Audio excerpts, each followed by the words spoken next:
ইউনূস পয়গম্বর একটা সেকেন্ডও দেরি করে নাই, বিপদে পড়ছে তো আল্লাহর শরণাপন্ন হয়ে গেছে। আমরা বিপদে পড়লে সর্বপ্রথম ডাক দেই মাগো হইয়া, বাবা গো হইয়া, ঠিক না? কথা বলে না দি, ও মাগো মাগো মাগো মাগো হয়েছিলি দিন আমরা, ওরে বাবারে ওরে বাবারে। আসলে কি বলা ঠিক? বিপদে পড়ছেন, মুসিবতে পড়ছেন, শরণাপন্ন কার? আরো জুড়ে ইউনূস আলাইহিস সালাতু ওয়াস সালাম মাছের পেটের ভিতরে যাওয়ার সাথে সাথে লা ইলাহা ইল্লা আনতা সুবহানাকা ইন্নী কুনতু মিনাজ জালিমিন পড়া শুরু করছে। আল্লাহ ঘোষণা দিছে, মাছ রে পেটের ভিতরে নেওয়ার অনুমতি দিছি, কিন্তু হজম করার অনুমতি আমি আল্লাহ তোরে দেই নাই। সুবহানাল্লাহ। মাছ ইউনূস পয়গম্বরকে হজম করতে পারে না, মাছের পেটের ভিতরে গিয়া একটা সেকেন্ড দেরি করলো না, আল্লাহর শরণাপন্ন হয়ে গেল। আল্লাহ আপনি ছাড়া কোনো মাবুদ নাই, কোনো ইলাহ নাই, বাঁচানেওয়ালা কেউ নাই। আল্লাহ আপনি ছাড়া কে আমারে বাঁচাইব? আপনি পবিত্র, আমি জালেমদের অন্তর্ভুক্ত। আল্লাহ আপনি ছাড়া বাঁচানেওয়ালা কেউ নাই। একদিন দুই দিন লয় গো, মাছের পেটের ভিতরে একটা সিল্লা আল্লাহ উনারে লাগায়া দিছে। জুরে কোন সুবহানাল্লাহ। আমি আপনাদের কাছে জানতে চাই, মাছের পেটের ভিতরে গেলে কেউ বাঁচতে পারে? সাপে খাইলে কেউ বাঁচে? মাছের পেটের ভিতরে এক সিল্লা লাগাইল ইউনূস পয়গম্বর, আর আল্লাহর শরণাপন্ন হয়ে গেছে। আল্লাহ কয়, ইউনূস আমারে যখন ডাকে আমি তার ডাক শুনছি, শুধু শুনছি তাই নয়, ফাস্তাজাবনা লাহু ওয়া নাজ্জাইনাহু মিনাল গাম্মি। ইউনূস আমারে ডাকছে, আমি ইউনূসের ডাক শুনছি, শুধু তাই নয়, ইউনূসকে আমি অক্ষত অবস্থায়, সুস্থ অবস্থায় আমার ফিরা দিছি। মাছের পেটের ভিতরে এমন ব্যথা সৃষ্টি করে দিল, মাছের পেটের ব্যথায় সারা সাগরের ভিতরে শুধু দৌড়াইতে দৌড়াইতে একটা পর্যায়ে পারে আইসা উগলাইয়া ইউনূস নবীরে বাহির করে দিছে। জুরে কোন সুবহানাল্লাহ। ইউনূস নবী সুস্থ ছিল, উনি একেবারে সুস্থ, কোনো অসুবিধা নাই। সাথে সাথে উনি সেজদায় পড়িয়া আল্লাহর শুকরিয়া আদায় করতে লাগলো, মালিক আমি মাছের পেটের ভিতরে গেলাম, আল্লাহ আপনি ছাড়া তো বাঁচানেওয়ালা কেউ ছিল না, আপনি বাঁচানেওয়ালা, আপনি ছাড়া কেউ নাই, আপনি পবিত্র। আমি যে জালেমদের অন্তর্ভুক্ত হয়ে গেছি, আমার অপরাধ, আমার দোষ, সব অপরাধ স্বীকার করে নিল, আল্লাহর পবিত্রতা বর্ণনা করলো। আমার মালিক ইউনূসের উপরে খুশি হয়ে গেছে রে। এই যে ঘটনাগুলি আল্লাহ ঘটাইল, সবগুলা ছিল একটা পরীক্ষা। এমন কোন নবী নাই রে, 1 লক্ষ 2 লক্ষ মতান্তরে 24,000 পয়গম্বর আমরা বলে থাকি, যত নবী রাসূল দুনিয়াতে আসছে, কোন নবীরে আল্লাহ পরীক্ষা ছাড়া দুনিয়া থেকে নেয় নাই। ইউনূস নবী যখন সিদ্ধান্ত নিছে একা একা, এই সিদ্ধান্তের কারণে স্ত্রী থেকে আলাদা করলো, সন্তান থেকে ওনারে আলাদা করে দিল, এমনকি পৃথিবীর থেকে আলাদা করে 3টা অন্ধকারের ভিতরে ইউনূস নবীকে আল্লাহ বন্দী করে রাখলো। কিন্তু ইউনূস নবী ফাঁস করে ফেলছে, কারণ একটা সেকেন্ডের জন্য আল্লাহরে ভুলে নাই। সুবহানাল্লাহ। এবং সমস্ত কিছু দোষারোপ, নিজের ভুল স্বীকার করে ফেলছে, আল্লাহ আমার ভুল ছিল, আমি এখন থেকে ওয়াদা করলাম যেই অসমাপ্ত কাজ আমার ছিল নিনুয়া নামক শহরে, আল্লাহ মোটেও আমার ঠিক হয় নাই, আমি আবার যাব, সেখানে আপনার কালেমার দাওয়াত আবার দিব, তারা যদি আমাকে হত্যাও করে আমি সেখানে উপস্থিত থাকবো, আপনার জন্য আমি শাহাদাত বরণ করব, তারপর আমার দায়িত্ব থেকে আর পিছপা হব না। এই মর্মে ওয়াদা করছে ইউনূস নবী। ওয়াদা কইরা সিদ্ধান্ত নিছে, আমি মরি আর বাঁচি, কিন্তু আল্লাহর আইন আমি জমিনে প্রতিষ্ঠিত করব, আবার যাব সেই শহরে। উনি কিন্তু জানে না নিনুয়া নামক শহরের মানুষ সব কালেমা পড়ছে, কিন্তু উনি সিদ্ধান্ত নিচে যাবে নেই। উনি রওনা দিয়া দিছে, যেই মাত্র রওনা দিছে, হাঁটতে হাঁটতে যখন একটা পর্যায়ে নদী পার হইয়া যাচ্ছিল, হঠাৎ করে পিছন দিক থেকে একটা আওয়াজ আসতেছে, ও আল্লাহর পয়গম্বর একটু দাঁড়ান। জুরে কোন সুবহানাল্লাহ। ইউনূস পয়গম্বর ডাক দিয়ে বলে, 40 বছর কালেমার দাওয়াত দিলাম রে, একটা মানুষ আমারে কোনোদিন নবী বইলা ডাকলো না, কেউ আমারে নবী নবী বইলা ডাক দিল না। পিছন দিক থেকে আমারে আল্লাহর পয়গম্বর বলে ডাক দিছস। কে রে, কোথার থেকে আসলি, কোথায় তোমার বাড়ি? আমি আল্লাহর নবী কেমনে চিনলাম? ওই লোকটা ডাক দেব, নবী গো 40টি দিন ধরে আপনাকে আমি তালাশ করতেছিলাম, অলিতে গলিতে আপনাকে তালাশ করি, কোথাও পাই না।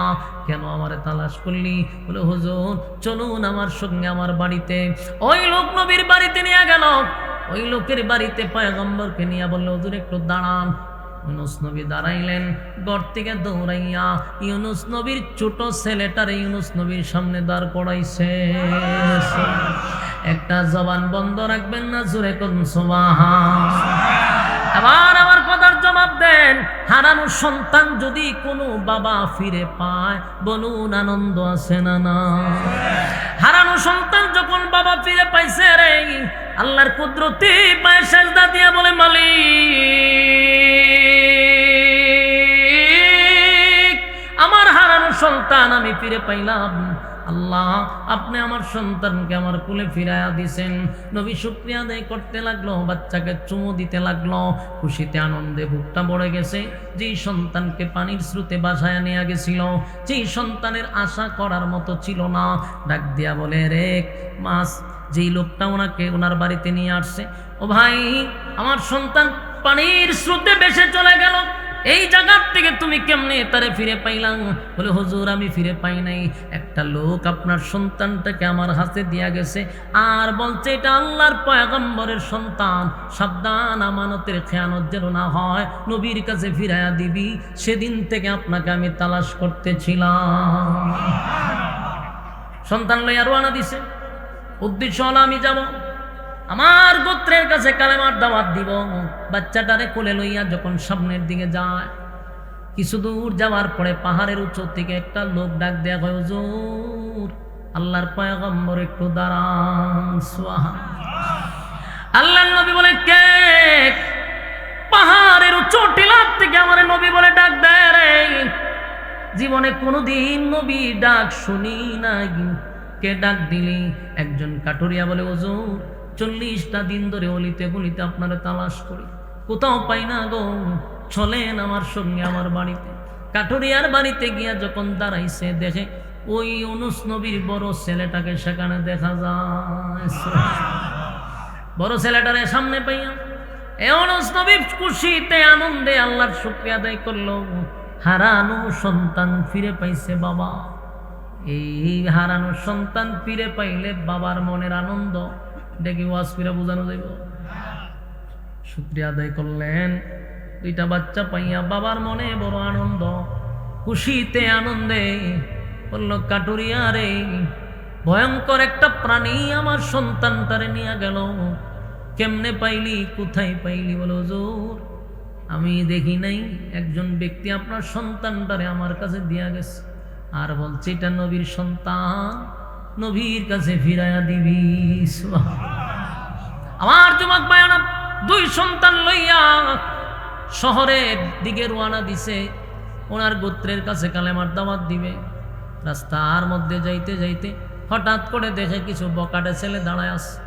ডাক দেয়া হয়, আল্লাহর পয়গম্বর চলুন আমাদের সঙ্গে। ওই ছেলেদের সঙ্গে যখন সামনে গেল, গিয়া দেখে এক বাড়িতে ওনার বিবিরে দেখা যায় বসে রয়েছে।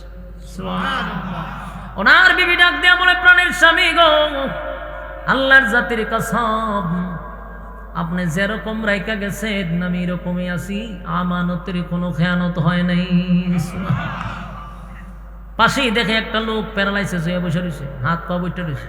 এটা কিতা হয়েছে? কইটা আমার ধরতে হয়েছে না, আর এমনি প্যারালাইসিস হয়ে গেছে। যতবার ধরতে হয় ততবার প্যারালাইসিস হয়। তখন ওই মানুষগুলা জানতে চাইল, আপনি কার বিবি? বলে আমি একজন আল্লাহর পয়গম্বরের বিবি। ওই মানুষগুলা বয়ে আতঙ্কে ছিল, কখন নবী আসবে, ওনার বিবিকে আমরা ফিরাইয়া দিব। সব মানুষগুলা কালেমা পড়ে ঈমান আনছে। এদেরকে লইয়া গেছে শহরে, নিনওয়া নামক শহরে কালেমার দাওয়াত দিবে। জানে না উনি ওই শহরের মানুষের কি হালত, কিন্তু ওনার কথা হলো যেখান থেকে আমার কাজ শেষ হয় নাই সেখানে গিয়া শেষ করব।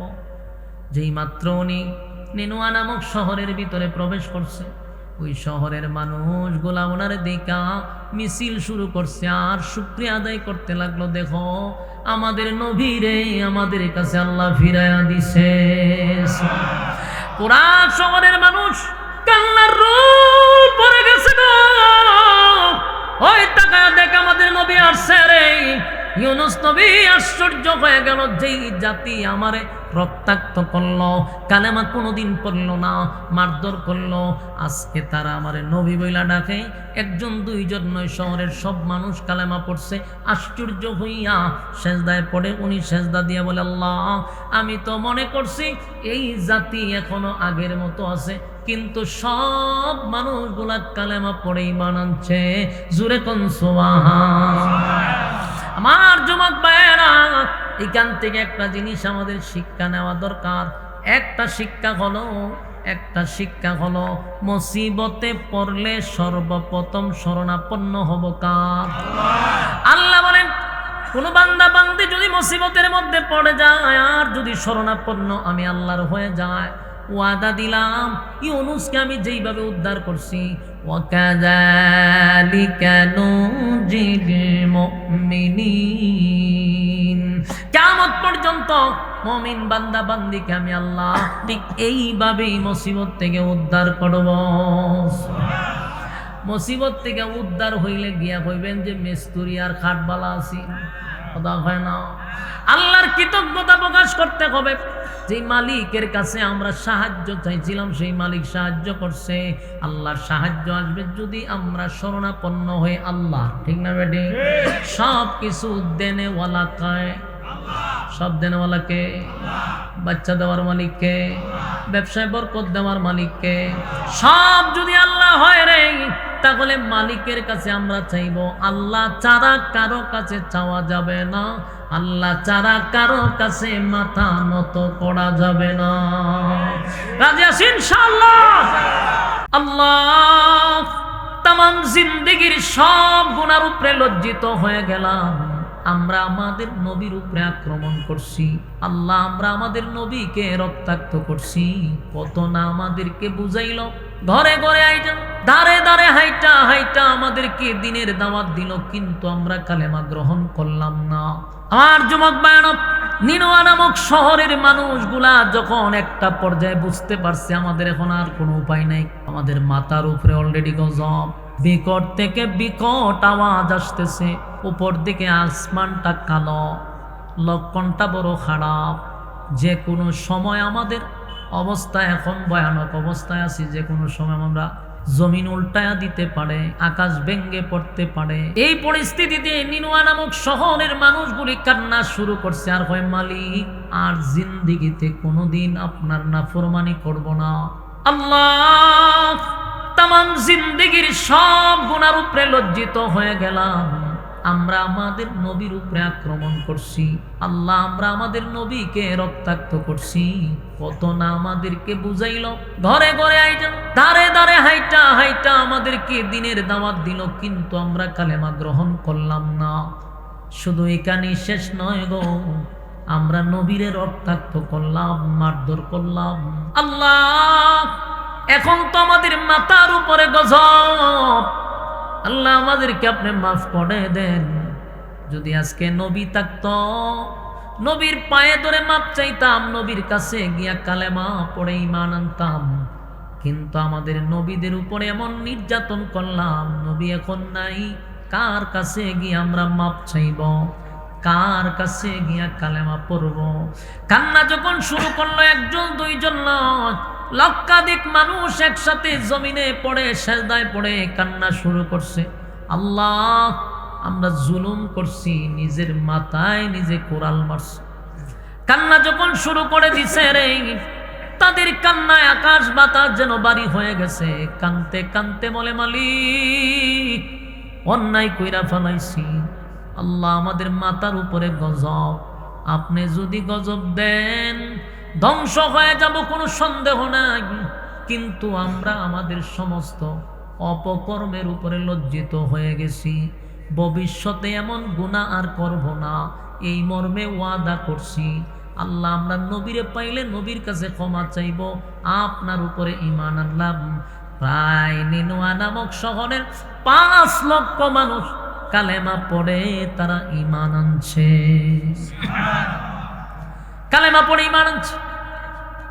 আল্লাহর উপরে ঈমান আনার পরে নিজেদের উপরে তারা নিজেরাই লজ্জিত, হায় রে নিজের নবীর শরীর দিয়া রক্ত বাহির করলাম, কত টিটকারি মস্কারি করলাম, নবীর এত অপমান করলাম, আমাদের এই ক্ষমা চাওয়ার যোগ্যতাও নাই।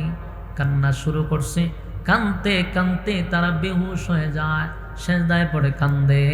আল্লাহ কয়, জিবরাইল রে, আমি গজব পাঠাইছিলাম নাফরমানদেরকে ধ্বংস করার জন্য।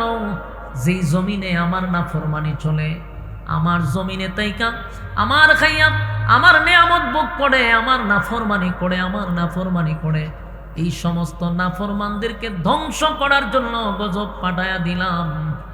কিন্তু এখন আমি তাকায়া দেখি এই জমিনে আর একজন নাফরমানকে আমি দেখি না। সবগুলা ঈমান আনছে আর তাদের জীবনের সব গুনার উপরে লজ্জিত হয়ে গেছে। আমি আল্লাহর রহমতের মধ্যে জুস হইটা গেছে, বন্দার চোখের পানি আমি বরদাস্ত করতে পারলাম না, তাই আমি ওই নিনুয়া নামক শহরের মানুষদেরকে ক্ষমা করে দিলাম। আমার যুবক ভাইরা, দিলের কান লাগায় শুনেন, এই মাহফিল আপনি আমার জীবনের শেষ মাহফিল হয়ে যেতে পারে। এমনিতেই এই মাহফিল এমন একটা সময় দাঁড়িয়ে আছে, আমাদের সামনে হলো একটা বরকতি মাস, রহমতের মাস, নাজাতের মাস, মাগফিরাতের মাস। এই মাসের ধার প্রান্তে দাঁড়াইয়া যারা আরামের ঘুম হারাম করে নরমাল বিছানাতে বসে আছেন, আপনাদের মধ্যে অনেকেই শয়তানে কিন্তু মাঝে মধ্যে ভর করতে পারে। এখান থেকে উড়ানোর জন্য ভিতরে বিভিন্ন ওয়াসওয়াসা তৈরি করে আপনাদেরকে উঠাইতে পারে। এই জন্য মনটাকে স্থির করে এখানে বসে থাকেন যে আমার জীবনের শেষ মাহফিল হতে পারে। আর এমন একটা মাস আমরা পাইছি, শাবান মাস, গুনাহ মাফের মাস। এই মাসে নবী বেশি বেশি করে আল্লাহর কাছে দোয়া করতেন, রোজা রাখতেন। নবীজি বেশি বেশি করে নামাজ পড়তেন আর বলতেন, আয়েশা এই মাসে আমি বেশি বেশি কেন রোজা রাখি? সামনে যে আসতেছে রমজান মাস, এই রমজান মাসের আগেই রমজানের সামান তৈরি করতে হবে, প্রস্তুতি গ্রহণ করতে হবে। কথা কি বুঝতেছেন আমার যুবক ভাইরা? সামনে যে মাস আসতেছে এটার জন্য প্রস্তুতি নেওয়া দরকার। ইবাদত বন্দিগির একটা সিজন আসতেছে, ব্যবসায়ীদের একটা সিজন আছে, ঠিক মুমিন বান্দা বান্দির জন্য একটা সিজন হলো রমজান মাস, ঠিক না বেটি? 1 রাকাত নামাজ পড়লে সওয়াব পাওয়া যায় 1 রাকাতের, আর রমজান মাসে 1 রাকাতে 70 রাকাতের সওয়াব পাওয়া যায়। সুবহানাল্লাহ। এমন একটি মাসের দ্বার প্রান্তে দাঁড়ায় আছি, একটু লক্ষ্য করে শুনেন। যেই জাতি নবীর শরীর থেকে রক্ত ঝরাইল, যেই জাতি নিজেকে এত নাফরমানি করল, 40টা বছর নবীর বিরোধিতা করল, তাদের নাফরমানির কারণে মাথার উপরে গজব চলে আসছে। কিন্তু এমন তওবা করছে রে, এমন ভাবে তারা তওবা করছে, তাদের চোখের পানির কারণে আমার আল্লাহ কয় আমার রহমতের মধ্যে জোশ উঠে গেছে। বন্দার চোখের পানি বরদাস্ত করতে পারি না। জিবরাইল গজব পাঠাইছিলাম ধ্বংস করে দেওয়ার জন্য, কিন্তু আমি আল্লাহ এখন দেখি আমার বান্দাগুলির আর কোনো গুনাহ নাই, সব মাফ করে দিছি। নিষ্পাপ বান্দা বান্দির উপরে গজব কেমনে দেই রে? আমি তো গজব পাঠাইছিলাম নাফরমানদেরকে ধ্বংস করার জন্য। এখন এই জমিনে কোনো নাফরমান নাই, সব আমার মহব্বতের বান্দা হয়ে গেছে। তাই আমি ঘোষণা দিলাম বান্দা বান্দির জিন্দেগির গুনাহ মাফ করে দিছি। আমার যুবক ভাইরা, এই প্যান্ডেলের ভিতরে যারা পড়ছেন গো, যদি আমরা গুনাহ লইয়া পড়ছি, গুনাহ লইয়া মাহফিলে আসছিলাম, এমনও হতে পারে মুনাজাতের সময় আমার আল্লাহ বলতে পারে বান্দা বান্দি গুনাহ লইয়া আসছিল, আমার বান্দাগুলি গুনাহ লইয়া আসছিল, কিন্তু তাদের দোয়ার বরকতে, তাদের তওবার কারণে আমি আল্লাহ তাদেরকে নিষ্পাপ বানাইয়া বাড়ির দিকে পৌঁছায়া দিলাম। আমার যুবক ভাই, তাই এমন একটা বরকতি মজলিস থেকে আপনাকে উঠানোর জন্য শয়তানও কিন্তু কম চেষ্টা চালাইতেছে না, অলরেডি কয়েকটারে ভর করে লাইছে। ঠিক না বেটি? ভর করে অলরেডি ফ্যান্ডেলের বাইরে লয়ে গেছে গা। যারাই উঠে বুঝবেন এটার ভর করে লাইছে, কথা বলছি 8-10টারে ভর করে লয়ে গেছে ফ্যান্ডেলের বাইরে। আমার যুবক ভাই, দিলের কান লাগান, দিলের কান লাগায় কথাগুলি শ্রবণ করেন। এই মাহফিলে আসছি, আমরা বসছি, এতে কি আপনারা কষ্ট হইতেছে? দোকানে বৈশা তো ঘন্টা খানেক আড্ডা মারেন, বিভিন্ন জায়গায় বৈশা আড্ডা গল্প ব্যস্ত থাকেন, কিছু সময় না হয় আলেমদের সহবতে বসলেন, কোরআনের কথা শুনলেন। কোন সময় মালিক কারে হেদায়েত দেয় এটা কি বলা যায়? এবার লক্ষ্য করে দেখেন, ওই শহরের মানুষগুলাকে আল্লাহ মাফ করে দিল, তাদের কালেমা গ্রহণ করলো, তাদের তওবা আল্লাহ কবুল করে নিল। তারা মাথা তুলে তাকায়া দেখে আসমানের কালার পরিবর্তন হয়ে গেছে। সুবহান। বিকট থেকে বিকট একটা আওয়াজ হচ্ছিল, সেটাও বন্ধ হয়ে গেছে।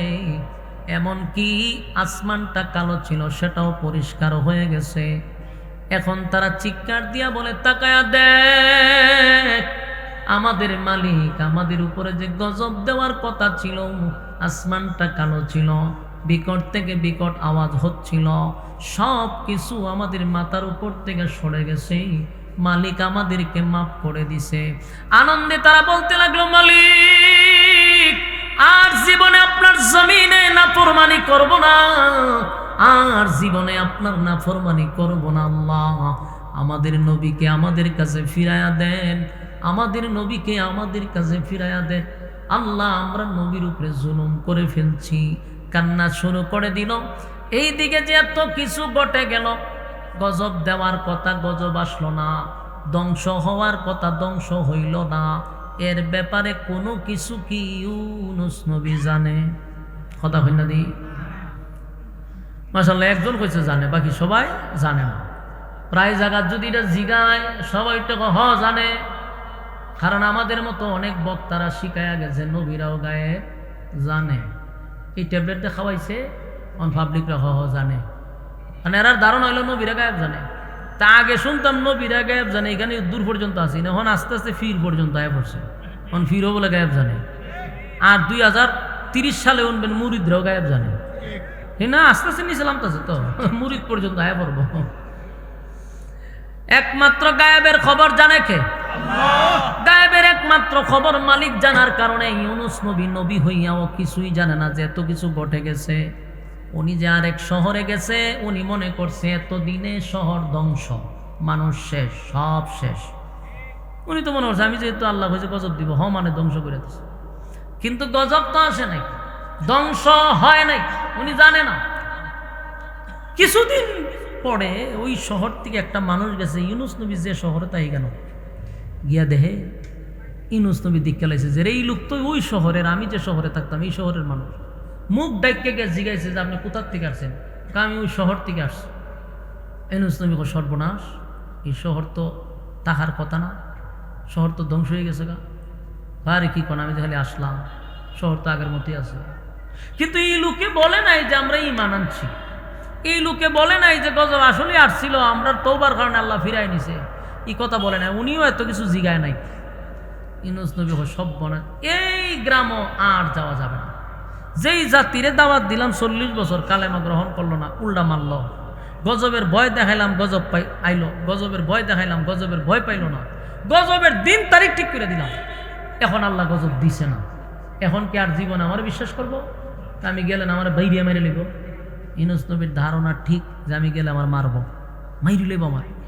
এর লিগে উনি সিদ্ধান্ত নিয়েছে যে আমি শহর কেড়ে এই দেশই থাকতাম না, আমি দেশ ছেড়ে দিব।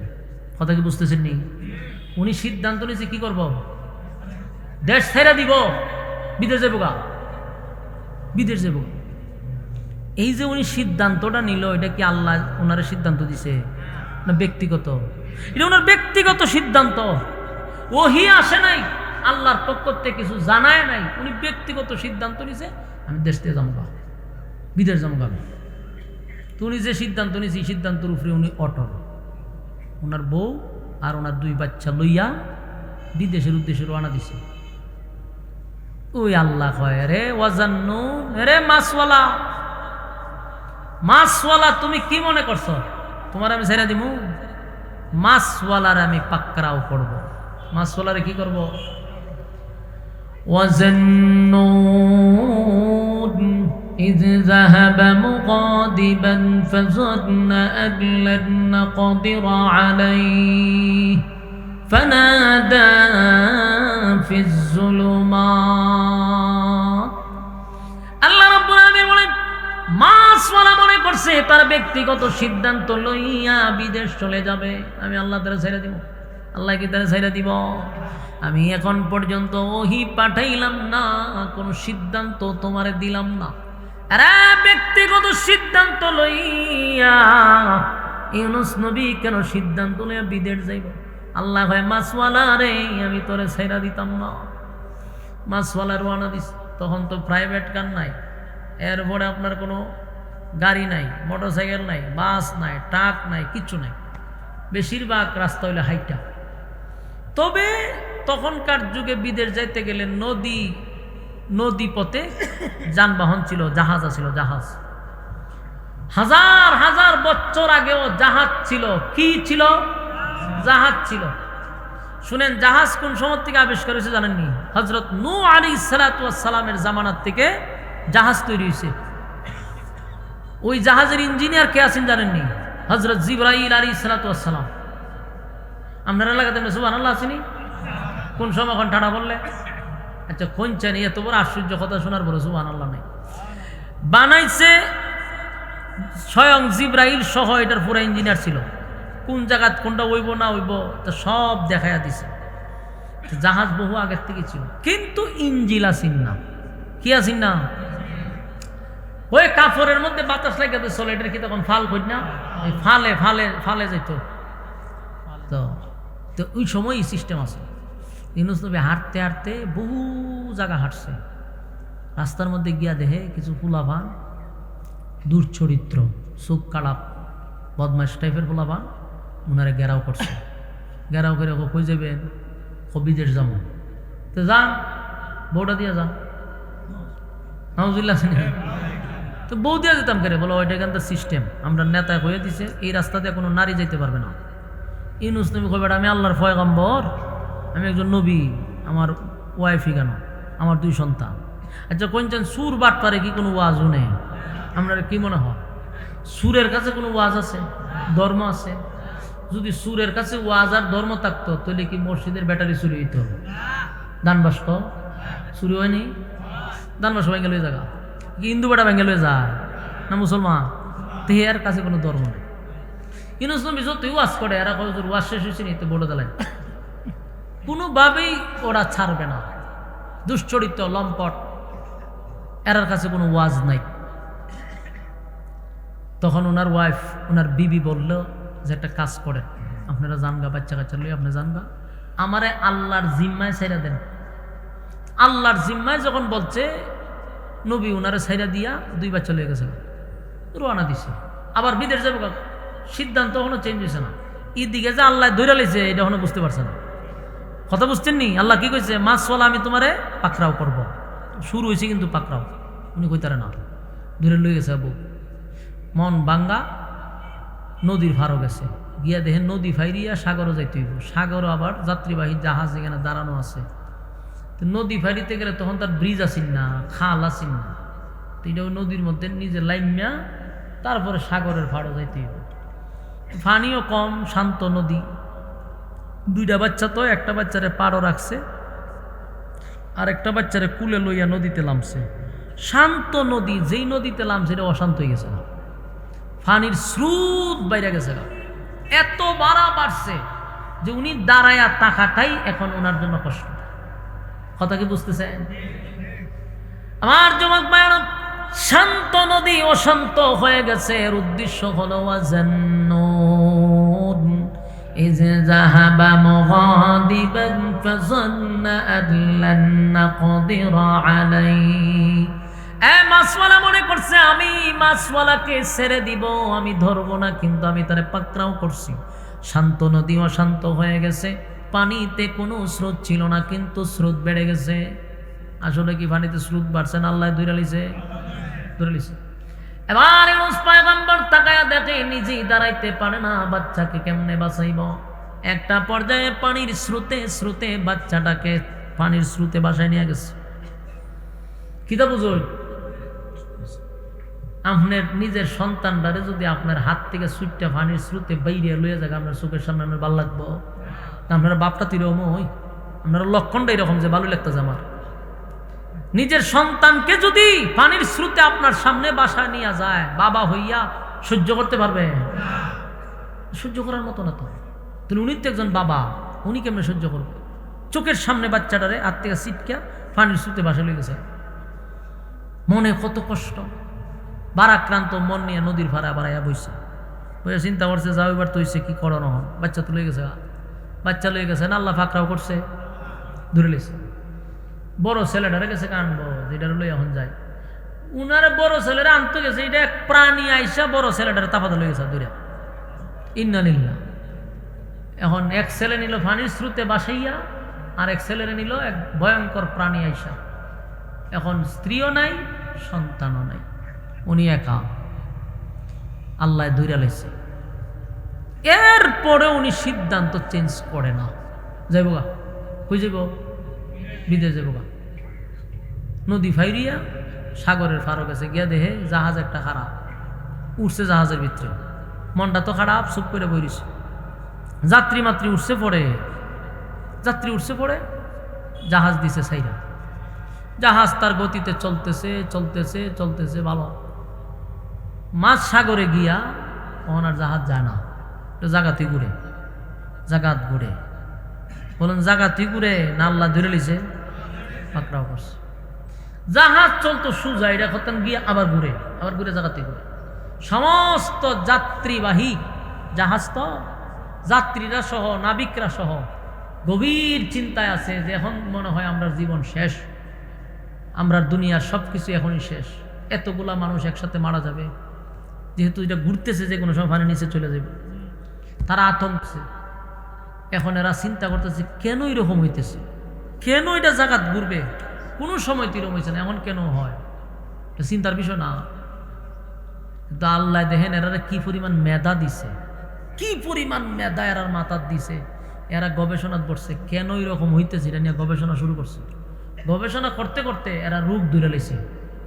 আপনারা ফাললে সুবহানাল্লাহ হইতে পারেন, আসেনি কেন সুবহানাল্লাহ? গবেষণা করে বাইর করে লেছে কেন এটা জাগাত ঘুরে। চিন্তা করছেন বিষয়টা, কি পরিমাণ মেধা। এরা কয় পাইছি, অপরাধী পাইলিছি। বলে কি অপরাধ? বলে এই জাহাজের ভিতরে একজন গোলাম আছে, যেই গোলাম মালিকের অর্ডার ছাড়া বিদেশ পলাইয়া যাইতেছে। এর অপরাধের কারণে আজকে সবাই আমরা এখন মৃত্যুর সামনে দাঁড়ায় আছি। যে কোনো সময় আমরা সবাই মৃত্যুবরণ করতে পারি। এই একটা অপরাধীরে যদি আমরা চিহ্নিত করতে পারি, তাহলে আত্মভাব ধরে এই ডালটা খালি ফালাই তেল লইব, এটা যদি ফালাই দিই এই ডাল দিয়ে সাগর, আমরা সবাই বাচ্চা জমব। ওখান তো সবাই সর্বনাশ। এটা কি তখন বলে আমরা এটা পাইছি, গবেষণা করে পাইছি।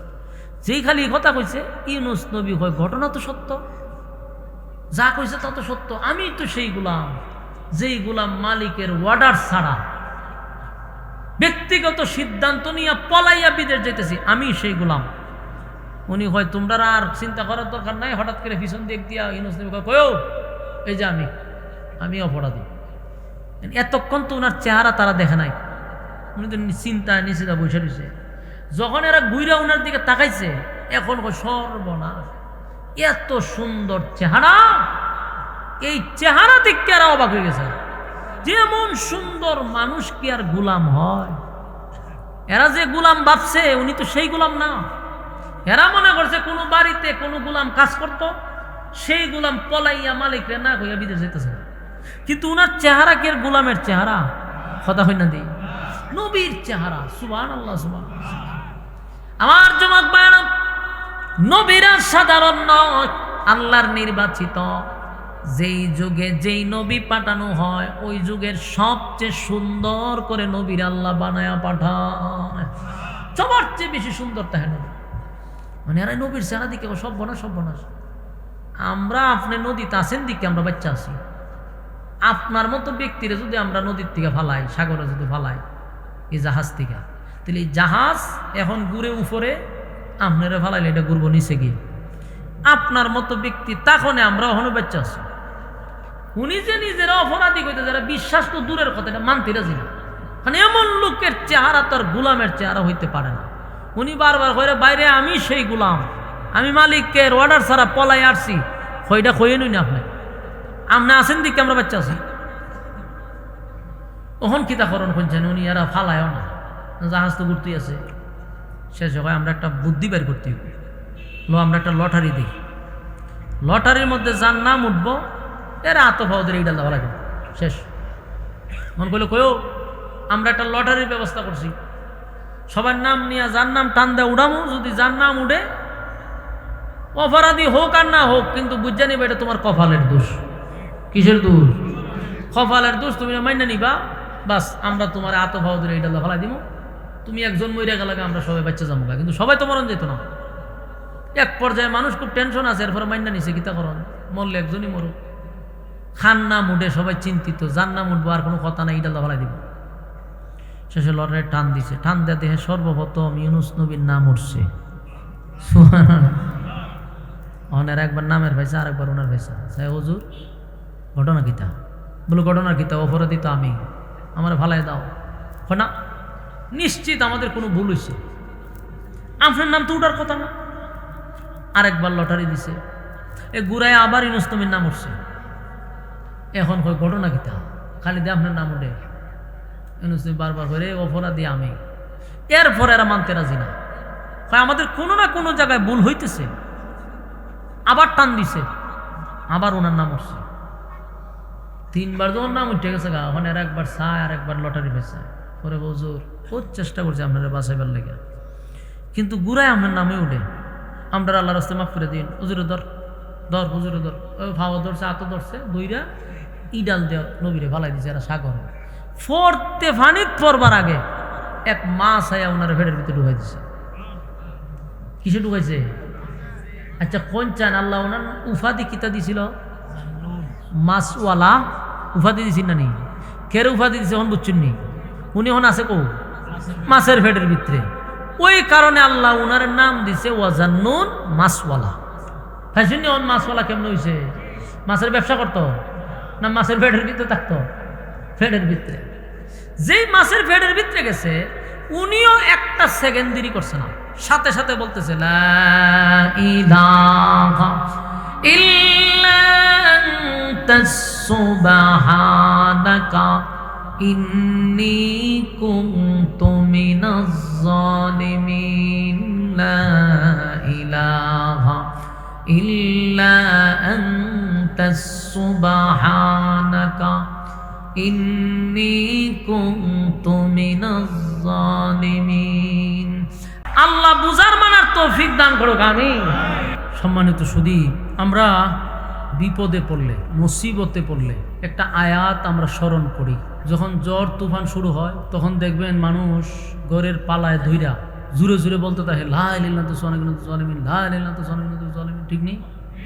পড়ার ভঙ্গিমায় বোঝা যায় যে লোকটা মুসিবত আছে। যখন একটা তুফানের বাউলি দেয়, তখন সে জুড়ে জুড়ে পড়তে থাকে। তার এই আর্তনাদ আল্লাহর কাছে সাহায্য যখন চাওয়া শুরু করে, আল্লাহ তারে গজব থেকে রক্ষা করে। অনেক সময় দেখা যায় তুফান আস্তে আস্তে বন্ধ হয়, তার ঘরটাও বেঁচে যায়, সে নিরাপদ থাকে। কিন্তু মানুষ অকৃতজ্ঞ, বিকালবেলা বাজারে গিয়া বসে আর কয় মেস্তুরটা যদি বানানো হইতো, ভালো কাঠ দিয়া যদি ঘর না বানাইতাম, যে তুফান আইছিল ঘর লইয়া গেল গেলে।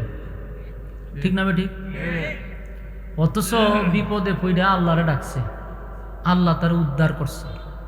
এখন সে গিয়া কয় ভালো কাঠ আর ভালো মেস্তুরের কারণে ঘর টিকা আছে। কি পরিমাণ অকৃতজ্ঞ! আমাদের মধ্যে সমাজে এইরকম মানুষ আছে। আমি একবার এক ফার্মেসিতে গেছি ওষুধ আনবার লাগে, তো এক বেচার আয়া কইতেছে ডাক্তার সাহেব, কালকে যদি আপনি ওষুধ না দিতেন তাহলে মরে গেছিলাম গা। আমি মুখের বেচাই রয়েছি। কি ওষুধ দিছে? কয় বুকে ব্যথা আছি, গ্যাস্ট্রিকের ব্যথা, পরে ওষুধ নিয়েছি, পরে শান্তি পেয়েছি। আমি তো ওষুধে বাঁচাইছি। ডাইরেক্ট কয় আমরা ওষুধ না দিলে মরে গেছিলাম। আমাদের সমাজে আরো মানুষ আছে, ছেলেটা যদি বিদেশ না থাকতো তাহলে না খাইয়া মরতাম, বলেনি? এগুলো অকৃতজ্ঞ। এই কথাগুলির থেকে আমরা বিরত থাকার চেষ্টা করি। মুসিবত আসলে আমরা কার শরণাপন্ন হব? আমি আপনাদের সামনে এরকম একটা মুসিবতের আয়াত পড়ছি, হঠাৎ করে মুসিবতের আয়াত করে বললাম, এটাও কারণ আছে, আমরা সকলেই মুসিবত আছি, ঠিক না বেঠি? আমরা কেউ এখন শান্তিতে নাই। দেশ যে কোন সময় বাউলি দিয়া লইয়া জায়গা হইতারি না। যে তুফান শুরু হয়েছে এখন লক্ষণ খুব খারাপ দেখতেছি, খালি কুবা শামসু চলতেছে, ঠিক না? চতুর্দিকে খালি কুবা শামসুর মতো কুবাইতেছে। এই জন্য আমরা মুসিবতে আছি ভাই। আর এই মুসিবতের থেকে আমার মুখ দিয়ে একটি বাড়িছে যে আমরা খুব মুসিবতে আছি। আল্লাহ আমরা এই মুসিবত থেকে উদ্ধার করুক, আমিন। আপনার মুখের হাসি দিকে বোঝা যায় আপনারা এখন সুখ না দিয়ে নৌকা দৌড়াইতেছেন। এই সুখ বেশি দিন নাও থাকতে পারে। এর লেগে আগের থেকে মুসিবতের আয়াত করতে থাকেন যে লা ইলাহা ইল্লাল্লাহ তুসনাকে নিকুনা জালিমিন, লা ইলাহা ইল্লাল্লাহ তুসনাকে তুফান আইতেছে, ঠিক নেই? আল্লাহ হেফাজত করুক, আমিন। ইরাকের একটা শহর ছিল, শহরটার নাম হইল নিনুয়া নামক শহর। এই শহরে বাস করত প্রায় 4 লক্ষ প্লাস 5 লক্ষ মানুষ মনে করেন। সব আছেন বেঈমান, একটাও ইমানদার না। এই জায়গাতে আল্লাহ একজন মাছওয়ালারে পাঠাইছে। কিওয়ালা? মাছওয়ালা। ডিম বিক্রি করলে হয় ডিমওয়ালা, বাদাম বিক্রি করলে হয় বাদামওয়ালা। আসলে কি বেটার নাম বাদামওয়ালা? ডাকে বাদামওয়ালা, নাম জানে না, হয় বাদামওয়ালা। তো আল্লাহ একজনের নামের উপাধি দিছে মাছওয়ালা। ওয়াজান্নুন এর অর্থ হইল মাছওয়ালা, সাহেবিল হুদ, মাছওয়ালা। যার নামের উপাধি মাছওয়ালা, উনি জীবনে মাছ বিক্রি করছে না, মাছের চাষও করছে না, কিন্তু আল্লাহ নাম দিছে মাছওয়ালা।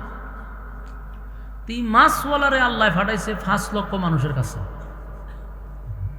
উনি একজন নবী ছিল, নবীর নাম হইল হযরত ইউনুস আলাইহিস সালাতু ওয়াস সালাম। আমরা সরকারি ইউনুস না, উনি একজন পয়গম্বর ইউনুস, কথা বুঝছেন নি? তো ইউনুস আলাইহিস সালাতু ওয়াস সালাম এই জাতিরে দাওয়াত দিছে 40 বছর। কত বছর? 40 বছর একাধারা দাওয়াত দিছে। কিন্তু আশ্চর্যের বিষয় হইল 40 বছরের ভিতরে একটা মানুষও কালেমা পড়ছে না। কি পরিমাণ বালা মানুষ! আপনারা কি তা বুঝুন? বালা না খারাপ? খারাপ কি অস্তের খারাপ। 40 বছর নবী হইয়া দাওয়াত দিছে, একটাও কালেমা পড়ছে না। ঘটনা তো এখানে শেষ হইলে ভালোই আছেন, কিন্তু এর থেকে আরো মারাত্মক। দাওয়াত তো গ্রহণ করছেই না, উল্টা এই নবীরে রক্তাক্ত করছে, মারধর করছে, গালিগালাজ করছে। এখন কি বুঝলেন?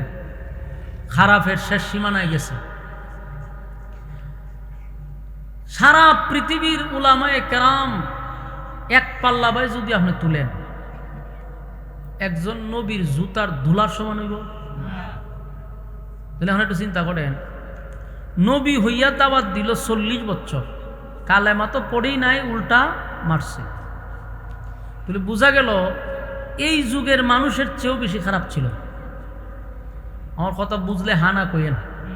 আপনারা জ্ঞানে মাথায় কি ধরে? এই যুগের থেকে ভালো ছিল না খারাপ ছিল? অনেক খারাপ ছিল। কিভাবে? আমরা ওয়াজ করি একটা গ্রামের ভিতরে, মনে হয় আজকে কেন ওয়াজ করছি, হালকা আমার ধরুন না ঢাকা, আর গতকালকে আসি না আমার ধরুন সিলেট। তা আমি তো এক জায়গাতে একদিন যাই, তো আমরা ওয়াজ করি একটা প্যান্ডেলের ভিতরে জায়গা দুইয়া। এই কথাগুলি সারা পৃথিবীতে ছড়াইয়া দেয় এই কিরামান কাতিবিন, ওই দিন কার বেশি এরা ছড়াইয়া দেয় সারা বিশ্বে। তো এই ভিডিও হিন্দু বেটার কাছেও যায়, বুদ্ধ বেটার কাছেও যায়, খ্রিস্টান বেটার কাছেও যায়, মুসলমান বেটার কাছেও যায়, বেডির কাছেও যায়। বেটা বেটি সবাই দেখে, ঠিক না বেটি? সবার কাছে যায়, বিদেশে যায়, লন্ডন, আমেরিকা, ওই পৃথিবীর শেষ প্রান্তে যেখানে মিডিয়া আছে সেখানে যায়। তো এখন দেখেন ই ওয়াজ হুন্না হুন্না অনেক বেনামাজি গেছে গা নামাজি হইয়া, অনেক খারাপ মানুষ গেছে ভালো হইয়া। আমার এই 11 বছর হয় আমি ওয়াজ করি। আমার এই ওয়াজের বয়স কত বছর? 11 বছর। হিসাব করলে আরো বেশি, ধরেন 11 বছরই ধরলাম। 11 বছরের বয়সে আমার কাছে কালেমা পড়ছে একজনে, হিন্দু বেড়া কালেমা পড়ছে। এটাই আপনার ইউটিউব গেলে ভাইতে পারে। তো আমি চিন্তা করে ভাই না, আমার মতো একটা বক্তা এবার ওয়াজ জন্য মানুষ কালেমা বেরালা, ঘটনাটা কি তা? তো হ্যাঁ, এবার আমার ফোন দিছে, হুজুর আমি আপনার সাথে সাক্ষাৎ করব। নাম যখন কইছে আমি দিদি হিন্দু নাম কইছি, হুজুর আপনার সাথে আমার কথা আছে। কোন জায়গার বাড়ি? অমুক যায়। তাই অমুক যায় তো আমার মাহফিল আছে, একসময় দেখা করে গেলাম। হ্যাঁ আইছে, আয়া সেরা কইল যে আমি হিন্দু মানুষ, কিন্তু আমরা বয়ান শুনতে শুনতে আমি সিদ্ধান্ত নিছি আমার ধর্ম বাদ দিয়া আমি ইসলাম ধর্ম গ্রহণ করব। ভালো কথা না? আমি খুব খুশি হইলাম, মনে মনে হয়ে যাক, বুকটা মনে হয় অনেক বড় হয়েছে আমার কইলটা, যে সব বোনাস আমার জীবন সার্থক। একটা হিন্দু মানুষ মুসলমানে যাবো খুশিতে, আমি কি করুম কইতে পারি না, আমার এটা তোর বুঝানি জানা, কিন্তু ডরও আছে আবার একটা। তাই আমি বললাম ভাই মুসলমান হইবেন ভালো কথা, কিন্তু আমি তো আপনার মিডিয়ার সামনে ফোকাস আনতাম, আপনার কাগজপাতি যা আছে এগুলো এপিট কইরা একেবারে কোর্টের মাধ্যমে সব সমাধান কইরা আমাদের আইন। কারণ এই সময় আমরা আম্মা আছেন ক্ষমতা, যদি আমি এর কালেমা পড়াই, এটা একটা তদন্ত নীতি নিতে পরে আমারে জঙ্গি মুঙ্গি হইয়া কোন আন্দা ঢুকাই দিব কোন জানা। এই ভয়ে আমি বেড়ারে বসে পরে বেড়া সব ঠিকঠাক করে আইসে পড়ে বেড়া এক মাহফিল কালেমা পড়ছে। তুই বলার উদ্দেশ্য হইল আমরা সরাসরি তারে দাওয়াত দিলাম না, সোশ্যাল মিডিয়ার ওয়াজ শূন্য বেচারা কালেমা ফিরে নিল। সোশ্যাল মিডিয়ার ওয়াজ শূন্য আমার শরীরে না দিকে মোবাইলের ভিত্তি দিকে বেনামাজি নামাজ হয়ে গেল। এই জাতিরে যদি মাডো লাইম্মা দাওয়াত দেওয়ান যেত, কথা হয় না দি, আমি তো এটা চ্যালেঞ্জ করতে পারবো। আমরা উলামায়ে কেরামরে আপনারা 1 মাসের লাইকে ছাইরা দেন হিন্দু পাড়ায়, কসম আল্লাহর বহু হিন্দুরে কালেমা পড়ায় আমরা মুসলমান বানাই দিব, খালি সরজমিনে যদি এদেরকে বুঝাই। কিন্তু এটা বাংলাদেশও সম্ভব না, আমরা এরকম তো করেন না কেরে, সম্ভব না। যদি দাওয়াত দেয় 2 দিন 3 দিনের মাথা দেখবেন আমি নাই, গায়েব। এই ভয়ে সমস্যা। তাহলে যেই জাতি ইউটিউবে ওয়াজ শূন্য মুসলমান হয়, যেই জাতি ইউটিউবে ওয়াজ শূন্য নাম বেনামাজি নামাজি হয়, এই জাতির সরজমিনে দাওয়াত দিলে অবশ্যই তারা আরো বেশি পরিবর্তন হইত। তাহলে আপনারা এখন সিদ্ধান্ত নেন, সোশ্যাল মিডিয়ার ওয়াজ শূন্য মানুষ পরিবর্তন হয়ে যায়, সেই জায়গাত আলেমরা সরাসরি দাওয়াত দিলে আরো বেশি উপকৃত হইত। তাহলে মানুষ এতটা খারাপ না, এটা বোঝা গেল, ঠিক না বেটি? আর এই জাতিরে যদি নবী দাওয়াত দিত, মনে করেন সরজমিনে যদি আল্লাহর নবী আমরা দাওয়াত দিত, তাহলে এই দেশ আর কোনো সুর বাটপার থাক লইলে সব মানুষ হয়ে গেল। কিন্তু নবীরারে তো আল্লাহ নির্বাচিত করে পাঠায়, আল্লাহর পক্ষ থেকে তাদেরকে পাঠানো হয় এবং সবার থেকে আলাদা। কথা বুঝছেন? আমাদের কথার মধ্যে যে ধরনের যুক্তি বলেন, জাদু বলেন, মায়া বলেন, সব বলেন, একজন নবীর জুতার দোলার সমান হবে না। নবীদের কথার মধ্যে কি পরিমাণ আকর্ষণ, কি মধু থাকবে। এত সুন্দর চেহারা, এত সুন্দর কথা, এত যুক্তি দেওয়ার পরেও যারা কালেমা পড়ল না, উল্টা ওনারে মারধর করলো, তখন বুঝেন এটি কিরম খারাপের খারাপ। ঠিক কইছি না বেটি? কেমন খারাপের খারাপ। তো ইউনুস নবী 40টা বছর নিজের খাইয়া ঘরে ঘরে গিয়ে দাওয়াত দিছে, মারছেও, রক্তাক্ত করছে, কালেমা গ্রহণ করে নাই। চইলা গেল 40 বছর। একদিন আল্লাহর কাছে, আল্লাহ 40টা বছর আমি এদেরকে দাওয়াত দিলাম, ইতাই আমার দাওয়াত তো গ্রহণ করেই না, উল্টা আমার মারধর করে, কি করন? আল্লাহ একটা কাজ করেন, এদেরকে গিয়া এখন যে আমি গজব দিয়ে এটিকে ধ্বংস করে দিব। যদি এরা আপনার কথা না শুনে, কালেমা গ্রহণ না করে, তাহলে গজব দিব। ইউনুস নবী এরারে ডাক দেন না, হলো কয়েও তোমরা যেইভাবে তেরামি করতেছ, একাধারা 40 বছর দাওয়াত দিলাম, দাওয়াত গ্রহণ করো না, উল্টা তোমরা নবীরে মারো, তাহলে আল্লাহ হয়েছে তোমরা গজব দিয়ে ধ্বংস করে দিবে। আচ্ছা, কনচানি কথা বলার পর তো ভয় পাওয়ার কথা, ঠিক না? মনে করি আমরা আপনারা হুজুর, উনি যদি এখানে খারি একটা মানুষের তোর উপরে আল্লাহ ঠাড়া ভরুক, এ যত খারাপ হোক এর কলজাটা লইরে যাবো, সব বনাস হুজুরে কইছি রে, ঠাড়া ফুরে যেতে পারে, একটা ভয় কিন্তু স্বাভাবিক আসবে। কিন্তু নবী হইয়া এরা কইছে তোর উপরে আল্লাহ গজব দিব, এরা কয়তে গজবটা কোন দিন আইব, দিন তারিখ ঠিক হয়েছে নি? ওখানে আপনারা চিন্তা করেন, এটা কেমন খারাপের খারাপ। ইতারে যদি আধা ঘন্টা আমরা খাঁচা কঞ্চি দেওয়া বাইরেন, তোর তো রাগ কমতো না, ঠিক নেই? নবী কয় গজব আইব, এরা কত গজব আইব তা না করে, আর আইলেতে দিন তারিখ ঠিক কয় না করে। ইউনূস নবী কয় সর্বনাশ, এই আর মারাত্মক খারাপ। ইয়া আল্লাহ, আপনি তো বলছেন গজবের ভয় দেখাইতাম, গজবের ভয় পাইব দূরের কথা, উল্টা আমার কবে আপনি গজব দিবেন এই দিন তারিখ ঠিক করে দিতেন। এরা বলে অপেক্ষায় আছে। আল্লাহ হয়তো ঠিক আছে, এরা যেহেতু গজবের অপেক্ষায় আছে, আপনি এদেরকে কোন 3 দিন পরে এরা গজব দিব। কয়দিন পরে? 3 দিন পরে এরা গজব দিব। ইউনূস নবী আবার গিয়া বলল, কয়ো তোমরা না দিন তারিখ চাইছ? বলে হ, 3 দিন অপেক্ষা করো, ঠাড়া পড়বো তোমরা রূপ। এরা হয়তো এই এখন একটা বালাখাম করছেন, দিন তারিখ ঠিক করে দিয়েছেন, আমরাও প্রস্তুত আছি, অপেক্ষায় আছি, কোনো অসুবিধা নেই। ইউনূস নবী কয় না, এই জাতিরে আর হবে না। যেই জাতি গজবের ভয় পায় না, আরো টিটকারি মস্কারি করে, তুইলে না, সম্ভব না। ইউনূস নবী হয়তো তোরা তাক, আমি জায়গা সালাম আলকে দিয়া। ইউনূস নবী ওনার বউ আর 2 বাচ্চা লইয়া এই শহরে ছেড়ে দিছে। শহর ছেড়ে দিয়া উনি গেছে না, তোরা মর, আমি জায়গা। উনি চলে গেছে আরেক শহরে। তো ঘটনা হইল,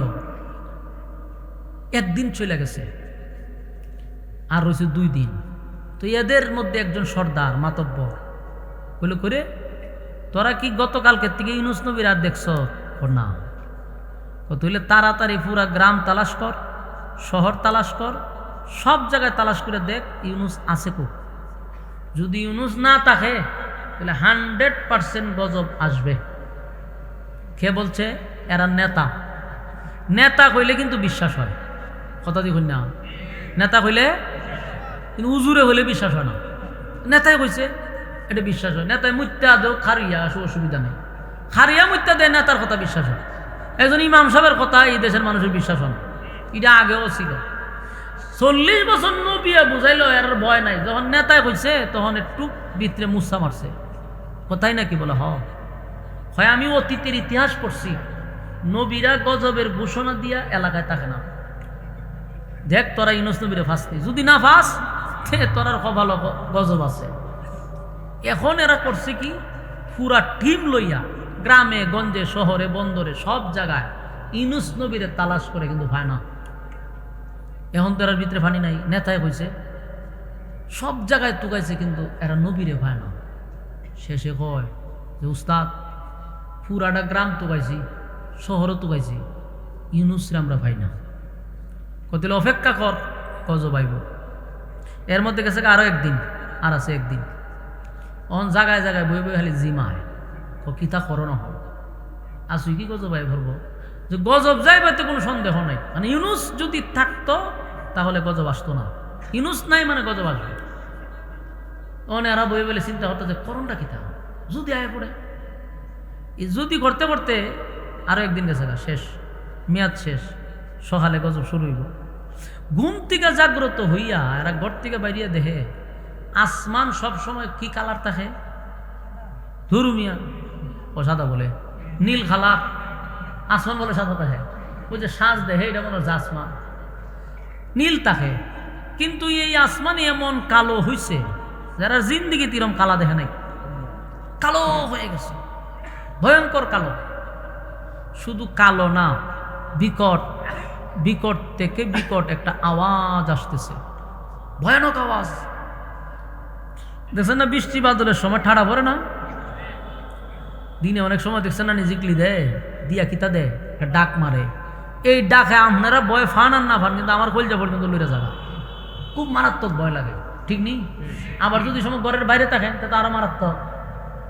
এরকম আওয়াজ যদি একটার পর একটা হইতে থাকে, আপনার ভিতরে ফানি থাকবো নি, এরকম আওয়াজ হইতেছে। এখন ঘর থেকে বাইরে একদিকে দেখে আসমান খালা, দ্বিতীয়বার হলে এরা দেখে আওয়াজ হইতেছে। এই পরিস্থিতি দেখতে হয় শেষ, গজব আয়া হচ্ছে। এখন করে আমরা কি করলাম? আমরা কি করলাম? ইউনূসের কথাই তো সঠিক। ইউনূস যা বলছে বাস্তবে তো তাই হইছে। তার মানে এতদিন যিনি আমাদেরকে দাওয়াত দিছে উনি আল্লাহর নবী ছিল, এতে কোনো সন্দেহ নাই। আমরা নবীরে মারছি, আমরা আমার নবীদের বিরুদ্ধে আন্দোলন করছি, রক্তাক্ত করছি, গজবের ভয় দেখাইছে, আমরা টিটকারি মস্কারি করছি। এখন তাকায়া দেখো গজব আমার মাথার উপরে শুরু হইল আর কান্নাকাটি। এখন চিল্লায়, এখন ইউনূস কই তাড়াতাড়ি তুগায় বের কর, হ্যাঁ নেতা কয়ে রে ইউনুস রে তুগাইতে তুগাইতে তোরা রে গজব দিয়া ধ্বংস করে আমরা সব শেষ করে দিব, জমিন উল্টায় দিব। বরং ইউনুস রে আর তুগায় লাভ নাই, নিজের আর অপকর্ম যা করছিলাম খাম কু খাম, দিনের খাম রাত্রের খাম যেটাই করছি সব আহাম কুখামের উপরে লজ্জিত হ এবং আল্লাহর কাছে মাপ চাওয়া ছাড়া ইউনুসের রবের কাছে আমরা ক্ষমা চাইতে হবে, ইউনুসের রবের উপরে ঈমান আনতে হবে। এছাড়া আমাদের বাঁচার বিকল্প রাস্তা নাই। কথা কি বুঝতেছেন? কারণ এখন একমাত্র মাপ চাওয়া ছাড়া উপায় নেই। তৌবা কর, জীবনে যা আকাম কুহাম করছো হগুলি তৌবা করা শুরু করছো, আল্লাহর জীবনে কিরকম আকাম কুহাম আমার দ্বারা হবে না। জীবনের সব গুণার উপরে কি হয়েছে? লজ্জিত। কথা বুঝতেছেন নি? তৌবা শব্দের অর্থ কি? ফিরে আসা। বলুন, তৌবা শব্দের অর্থ কি? ফিরে আসা। কোথার থেকে ফিরবেন? গুনার থেকে। বলুন, কোথার থেকে? তাহলে তৌবা শব্দের অর্থ হলো ফিরে আসা। কোথার থেকে ফিরে আসবো? গুনার থেকে। কিন্তু আমরা দেশও এই তৌবা নিয়ে চলে এক ধরনের ফাজলামি আর তামাশা। এই গ্রামগঞ্জে সবচেয়ে বেশি তৌবাটা নিয়ে একটা ফাজলামি চলে। তৌবা কোন সময় করে জানেননি? মরার আগ মুহূর্তে। ইমাম সাহেবের ফোন দিয়ে হুজুর তাড়াতাড়ি আব্বা যাইতে যাবে, তো ইমাম সাহেব মাসাল্লাহ আইসে একটা রুমাল লয়, গামছা লয়, বেটার হাতে একটা দেয়, এবার তো একটা ডাহে রেখে বেটার এখান থেকে হয় আর জীবনে এখন গুণা করতেন না, জীবনে এখন আর জেনাবে বিচার করতেন না, মানুষের উপরে জুলুম করতেন না, মানুষেরটা মাইরে খাইতেন না। খন হ্যাঁ বেড়া আজরাইলের সাথে কথাবার্তা হইতেছে নিত গা, এই সময় হয় আপনি খনার করতেন না। ইটা তামসা দেখছেন না আপনারা? আল্লাহ ভাই, আমি নিজে ইমাম সাহেব আসলাম, আমি নিজে করাইছি, আমিও এই কাম করাইছি বাধ্য হইয়া।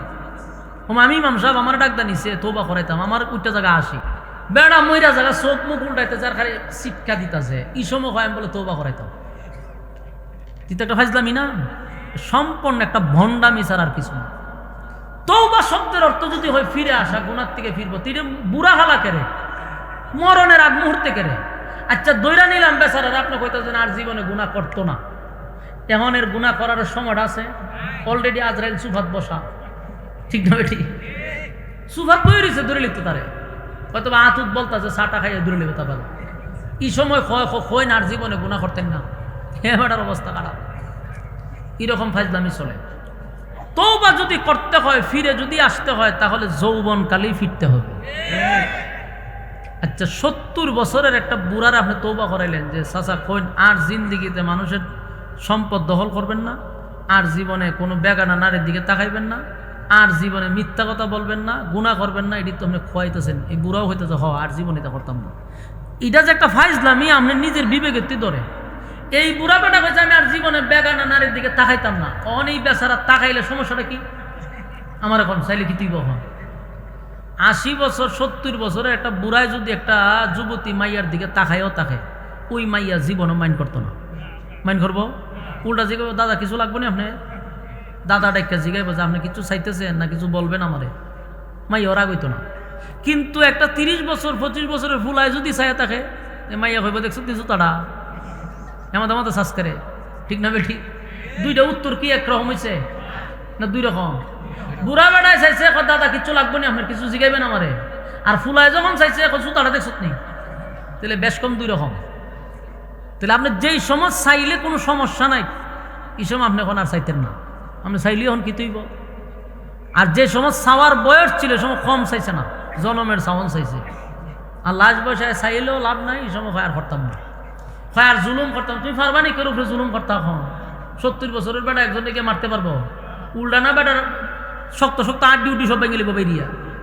তো ইতা মিথ্যা আশ্রয়, আল্লাহর সাথে পর্যন্ত বাটপারি করে হয় আল্লাহ আর ইতা করতাম না, তিতা গুসা উঠবার কথা নেই। আল্লাহ তো দয়ালু দিকে না, আমি হলে তো বাইরে মারিল্লা বলে। তো চিন্তা করেন এই তওবার মধ্যে আমরা বাটপারি করি।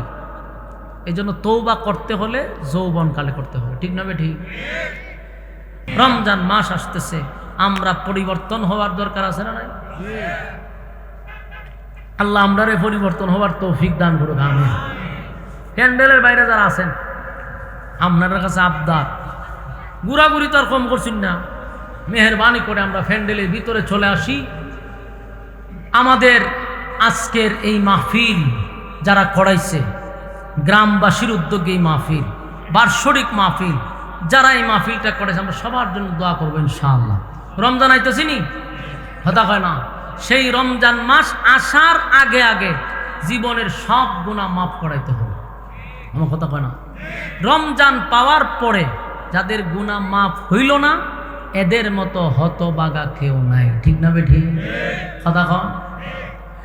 রমজান পেও যার গুনাহ মাফ হলো না, তার চেয়ে অভাগা আছে কে বলো না। রমজান পেও যার গুনাহ মাফ হলো না, তার চেয়ে অভাগা আছে কে বলো না। তার চেয়ে অভাগা আছে কে বলো না। তার চেয়ে অভাগা আছে কে বলো না। রমজানে আল্লাহ তাআলা ডেকে বলে বারে বারে, শকুন পাপী আছো ক্ষমা নিয়ে যাও এবার। রমজানে আল্লাহ তাআলা ডেকে বলে বারে বারে, শকুন পাপী আছো ক্ষমা নিয়ে যাও এবার। ওই তো নিঃসঙ্গীত না, আপনারা লক্ষণ তো বেশি ভালো হলাম। হা হু তো কইতে তেন আমি কইতাম, মনোযোগ দিয়া শুনেন। এইটা কইয়া এরপর আমরা ইনশাল্লাহ মোনাজাত দিলাম। এটা একটা ওয়াজ, ওই এই গজলটাও কি একটা ওয়াজ, প্রতিটা কথা একটু ফলো করেন। এই সঙ্গীতটার মধ্যে আল্লাহ অনেক কিছু আপনারা বুঝতে পারবেন ইনশাআল্লাহ। আমার সাথে একটু হা হু কইেন। রমজান পেও যার গুনাহ মাফ হলো না, তার চেয়ে অভাগা আছে কে বলো না। তার চেয়ে অভাগা আছে কে বলো না। রমজান পেয়ে যার গুনাহ মাফ হলো না, তার চেয়ে অভাগা আছে কে বলো না। তার চেয়ে অভাগা আছে কে বলো না। রমজানে আল্লাহ তাআলা ডেকে বলে বারে বারে, শকুন পাপী আছো ক্ষমা নিয়ে যাও এবার। রমজানে আল্লাহ তাআলা ডেকে বলে বারে বারে, শকুন পাপী আছো ক্ষমা নিয়ে যাও এবার। রোজাদারের রোজার সওয়াব আল্লাহ তাআলা নিজে দেয়, রোজাদারের আগের গুনাহ সব ক্ষমা করে দেয়। রোজাদারের রোজার সওয়াব আল্লাহ তাআলা নিজে দেয়, রোজাদারের আগের গুনাহ সব ক্ষমা করে দেয়। এ মহান সুযোগে যার গুনাহ মাফ হলো না, তার চেয়ে অভাগা আছে কে বলো না। তার চেয়ে অভাগা আছে কে বলো না। রমজান পেও যার গুনাহ মাফ হলো না, তার চেয়ে অভাগা আছে কে বলো না। তার চেয়ে অভাগা আছে কে বলো না। জান্নাতের রাইয়ান দরজা রোজাদারকে ডাকিবে, হাসর দিনে রোজাদারকে রোজা সুপারিশ করবে, ঠিক না? জান্নাতের রাইয়ান দরজা রোজাদারকে ডাকিবে, হাসর দিনে রোজাদারকে রোজা সুপারিশ করবে। জান্নাতের রাইয়ান দরজা রোজাদারকে ডাকিবে, হাসর দিনে রোজাদারকে রোজা সুপারিশ করবে। রোজাদারের রোজা শুধু মহান আল্লাহর জন্য হয়, রোজাদারের রোজার দ্বারা আত্মা পরিশুদ্ধ হয়। রোজাদারের রোজা শুধু মহান আল্লাহর জন্য হয়, রোজাদারের রোজার দ্বারা আত্মা পরিশুদ্ধ হয়। এ মহান সুযোগে যার জান্নাত কামাই হলো না, তার চেয়ে অভাগা আছে কে বলো না। তার চেয়ে অভাগা আছে কে বলো না। রমজান পেও যার গুনাহ মাফ হলো না, তার চেয়ে অভাগা আছে কে বলো না। তার চেয়ে অভাগা আছে কে বলো না। রমজানে আল্লাহ তাআলা ডেকে বলে বারে বারে শকুন পাপী আছো ক্ষমা নিয়ে যাও এবার। রমজানে আল্লাহ তাআলা ডেকে বলে বারে বারে শকুন পাপী আছো ক্ষমা নিয়ে যাও এবার। রোজাদারের রোজার সওয়াব আল্লাহ তাআলা নিজে দেয়, রোজাদারের আগের গুনাহ সব ক্ষমা করে দেয়। এ মহান সুযোগে যার জান্নাত কামাই হলো না, তার চেয়ে অভাগা আছে কে বলো না, তার চেয়ে অভাগা আছে কে বলো না। রমজান পেও যার গুনাহ মাপ হলো না, তার চেয়ে অভাগা আছে কে বলো না, তার চেয়ে অভাগা আছে কে বলো না। ঠিক বিসমিল্লাহির রহমানির রহিম।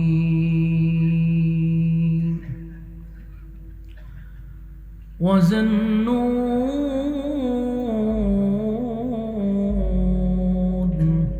إِذْ ذَهَبَ مُغَاضِبًا فَظَنَّ أَن لَّن نَّقْدِرَ عَلَيْهِ فَنَادَىٰ فِي الظُّلُمَاتِ أَن لَّا إِلَٰهَ إِلَّا أَنتَ سُبْحَانَكَ إِنِّي كُنتُ مِنَ الظَّالِمِينَ.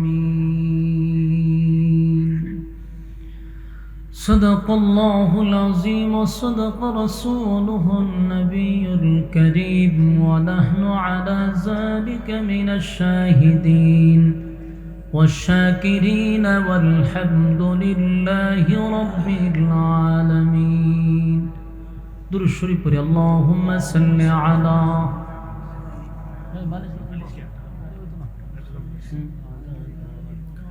وعلى آل إبراهيم إنك حميد مجيد.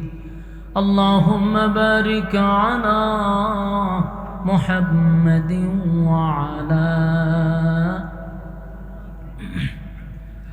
كما باركت على إبراهيم وعلى آل إبراهيم إنك حميد. मेरा दिल तलब रहा है, मेरे जले रहा है सीना, ए दवा वही मिलेंगे मुझे ले चलो मदीना। बलगल उला बिकमालिही बिजमालिही हसनत जमीअ खिसालिही सल्लु अलैहि। मदीना मदीना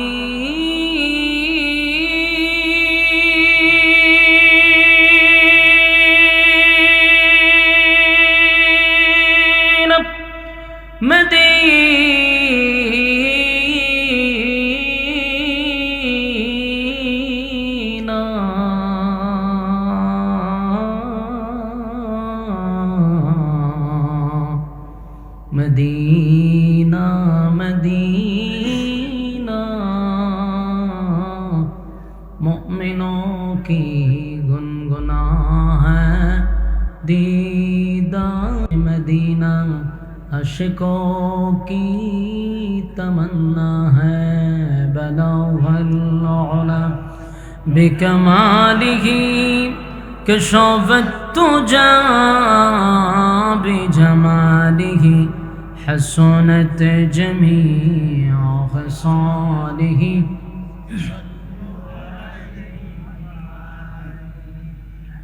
আলহামদুলিল্লাহ, আয়োজিত আজকের দরুইন গ্রামবাসীর উদ্যোগে তাফসিরুল কোরআন মাহফিলের সম্মানিত সভাপতি হজরত মাওলানা হাফেজ আবু মুসা সাহেব দামাত বরকাতুহুম, হজরত মাওলানা মুফতি আসাদুজ্জামান সাহেব দামাত বরকাতুহুম, এছাড়াও দিগার অতিথিবৃন্দ মুআজ্জাজ মুকাররম হজরত উলামায়ে কেরাম, উপস্থিত নওজোয়ান তরুণ যুবক ভাইরা, মাইকের আওয়াজ যতটুকু দূরে যাচ্ছে অবস্থানরত পর্দানিশী মা ও বোনেরা, সকলকে আমার অন্তরস্থল থেকে জ্ঞাপন করছি মোবারক, শুকরিয়া আদায় করছি যে আল্লাহ রাব্বুল আলামিন হাজারো মানুষের মাঝখান থেকে যাচাই বাছাই করে নির্বাচিত করে পছন্দ করে মহব্বত করে ভালোবেসে সুস্থ অবস্থায় দ্বীনি এক মজলিসে আলেমদের সহবতে সুস্থ অবস্থায় আসার বসার তৌফিক দান করেছেন। শুকরিয়া আদায় করছি আলহামদুলিল্লাহ। লক্ষ কোটি দুরুদ এবং সালাম আল্লাহর সৃষ্টির প্রধান আকর্ষণ জনাবে মুহাম্মদুর রাসূলুল্লাহ সাল্লাল্লাহু আলাইহি ওয়াসাল্লামের উপর। সম্মানিত সুধী, রাস্তাঘাটে দোকানপাটে ঘরের ভিতরে যারা বেহুদা সময় নষ্ট করছেন, বিনয়ের সাথে বলবো ফ্যান্ডেলের ভিতরে চলে আসি।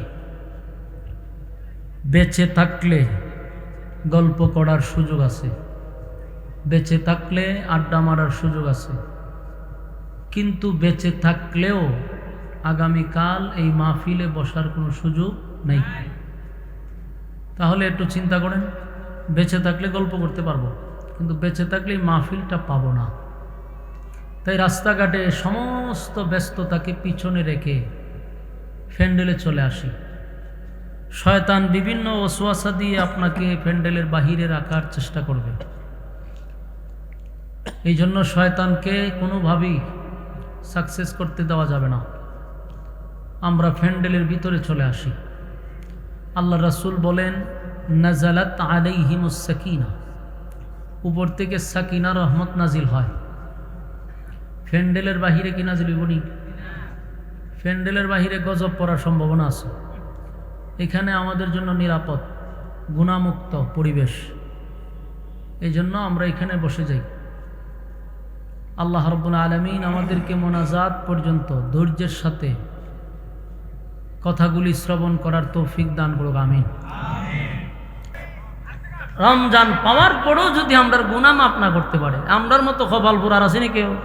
এই জন্য রমজান আসার আগে আগে জীবনের সব গুনাহ যেন আল্লাহ মাফ করে দেয়। সবাই দোয়া শরীক হই, আল্লাহুম্মা সাল্লি আলা মুহাম্মাদিন ওয়া আলা আলি মুহাম্মাদ কামা সাল্লাইতা আলা ইব্রাহিম ইন্নাকা হামিদুম মাজিদ। হুজুর দোয়া করুন।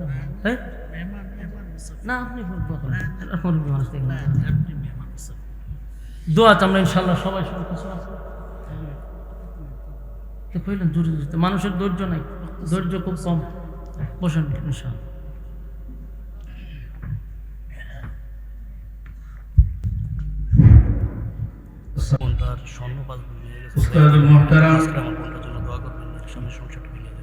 মুফতি আসাদুজ্জামান সাহেব দামাত বারাকাতুহু বারাকাল্লাহু ফি হায়াতি উপস্থিত আছেন আজকে যিনি প্রধান আকর্ষণ, প্রধান মেহমান, সারা বাংলাদেশের আলোড়ন সৃষ্টিকারী বিশিষ্ট আলেমে দ্বীন ওয়াইজ, সুমধুর কণ্ঠের অধিকারী, বাতিলের আতঙ্ক, হযরত মাওলানা কারি সোহাইব আহমদ আশরাফি সাহেব দামাত বারাকাতুহু বারাকাল্লাহু ফি হায়াতি।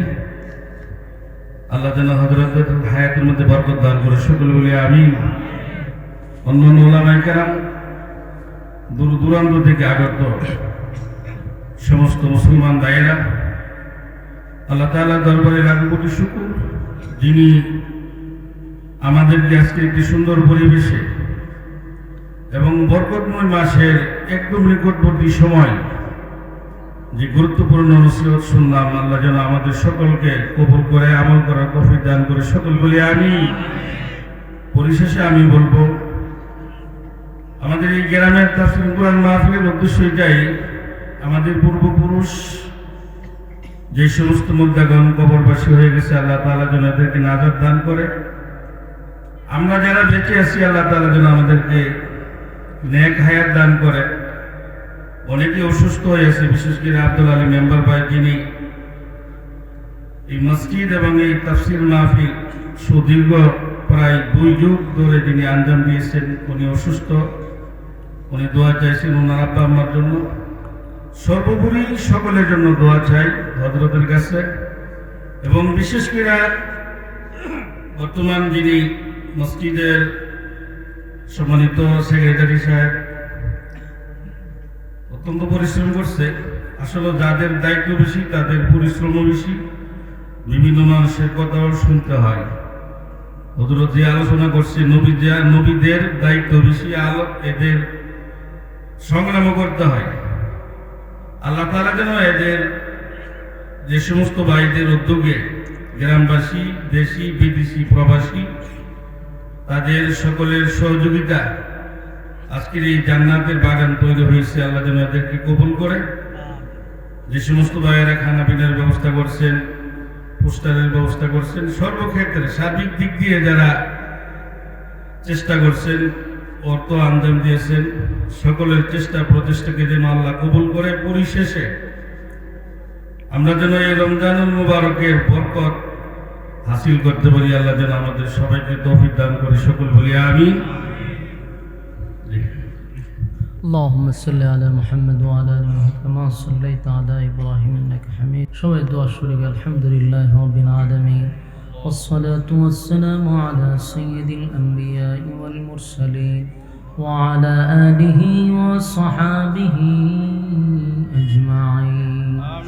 اللهم بارك لنا في رجب وشعبان وبلغنا رمضان. إن صلاتي ونسكي ومحياي ومماتي لله رب العالمين، لله رب العالمين. রব্বুল আলামিন আল্লাহ, গভীর রাত হয়ে গেছে, প্রচন্ড ঠান্ডার মধ্যে আপনার নজুলে রহমতের দ্বার প্রান্তে দাঁড়িয়ে রব্বুল আলামিন আপনার কুদরতি নজর দিয়া তাকান। সাদা সাদা দাড়িওয়ালা মুরব্বীরা হাত বাড়াইছে, ছোট ছোট মাসুম বাচ্চারা হাত বাড়াইছে, কত হাজি সাহেবরা হাত বাড়াইছে। আল্লাহ, নওজোয়ান আমার তরুণ যুবক ভাইয়েরা হাত বাড়াইছে, পর্দার আড়ালে আমার মা বোনেরা হাত বাড়াইছে। বিশেষ করে জাতির শ্রেষ্ঠ সন্তান হযরত উলামায়ে কেরামরা হাত বাড়াইছে। আল্লাহ, আমি গুনাহগার, নাগান্দা, নাফরমান, নালায়েক, অযোগ্য। আপনার মহব্বতের বান্দাদের সঙ্গে, আলেমদের সঙ্গে আমি 2টা হাত ভিক্ষুকের মতো বাড়ায়া দিলাম। আল্লাহ, যে সময় মানুষ স্ত্রী পুত্র নিয়ে ঘুমায়া যায়, আল্লাহ, মানুষ ঘরের ভিতরে আল্লাহ আরামে শুয়ে আছে, কিন্তু আপনার কিছু কিছু বান্দারা প্রচন্ড ঠান্ডার মধ্যে নরমাল বিছানাতে বসে আছে। দুনিয়ার কোনো চাওয়া পাওয়া তাদের ছিল না। আল্লাহ, শুধুমাত্র কেবলমাত্র আপনার মহব্বত আর ভালোবাসা, জাহান্নামের ভয়, জান্নাতের আশায় তাদেরকে এখান পর্যন্ত নিয়ে আসছে। রব্বুল আলামিন, দীর্ঘক্ষণ সময় তারা কথাগুলি শ্রবণ করছিল। আল্লাহ, বলতে গিয়া শুনতে গিয়া ভুল টুটি যা কিছু হয়ে গেছে, আপনার নাম রহমান রহিম নামের খাতিরে মাফ করে দেন। ভুল টুটি মাফ করে দেন আল্লাহ। সবের হাদিয়া কুঠি কুঠি গুণ বাড়াইয়া সমস্ত নবীকুলের সম্রাট নবী মুহাম্মদুর রাসূলুল্লাহ সাল্লাল্লাহু আলাইহি ওয়াসাল্লামের রুহে মদিনাতুল মুনাওয়ারা পৌঁছায় দেন। বাবা আদম থেকে নিয়ে আজকে পর্যন্ত যত মুমিন মুমিনাত কবরে শায়িত প্রত্যেকের রুহে সব পৌঁছায় দেন আল্লাহ। বিশেষ করে এই এলাকার আমার ডাইনে বামে সামনে পিছনে এই এলাকার যত মুর্দাগান কবরে শায়িত প্রত্যেকের রুহে সব পৌঁছায় দেন।